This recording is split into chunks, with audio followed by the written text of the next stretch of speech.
Books show the readers what is possible, and in a room full of books, it is impossible to not find an inspiring character. In this week's book talk, we meet characters who find a way to make things possible. And let's remember a few words from Alice in Wonderland. The only way to achieve the impossible is to believe it is possible. Our first book is a forensic mystery titled The Christopher Killer, where the main character's dad is a Colorado coroner. But when one of the bodies is familiar, Cameron might just be the next on the serial killer's list. Let's read a few of the words from the beginning of the book to see if this sounds like the book for you. Yes, I can be there in half an hour. Any idea when he died? Cameron's father murmured into the telephone. He sat at the kitchen table, his legs sprawled out from the wooden chair, his thick, uncombed hair bristling from his head like roofing thatch. The pencil scratched along the yellow pad as he listened. That long in a bathtub filled with water? There'll be a stink. Read and find out if Cameron can find the killer before he finds her.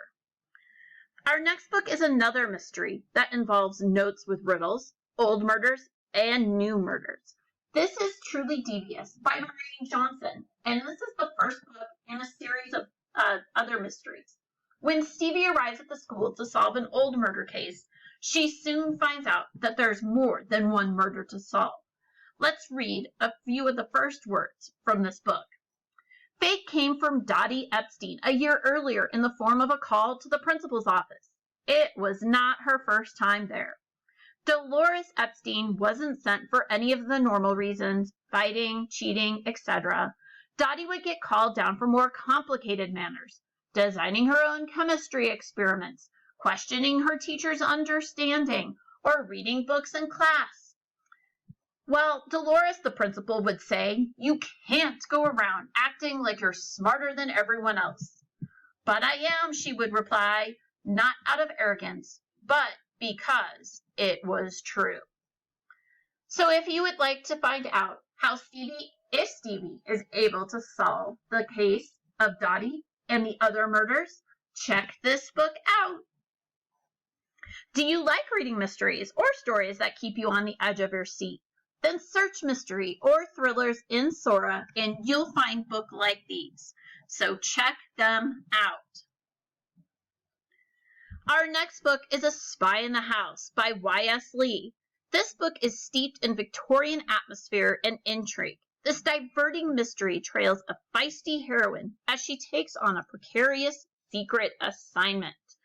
Let's read a few words at the beginning and see if this sounds like the book for you. She should have been listening to the judge. Instead, Mary's attention was focused on the flies swarming around her ankles in the prisoner's dock, and their primary interest, a pool of stale urine at her feet, it wasn't hers.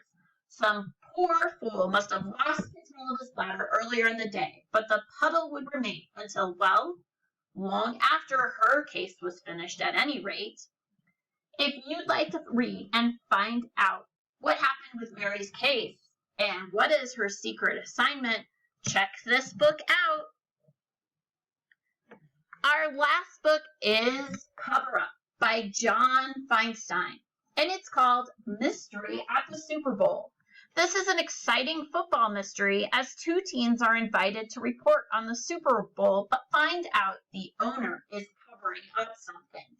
Let's read a few words and see if this sounds like the book for you.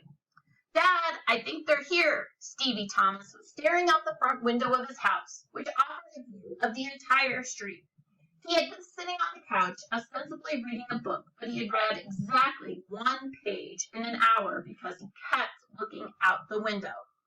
Now, finally, he saw a black town car turn onto Pelfrey Lane, and he was pretty certain it'd be stopping at his door. If this sounds like the book for you, then check it out.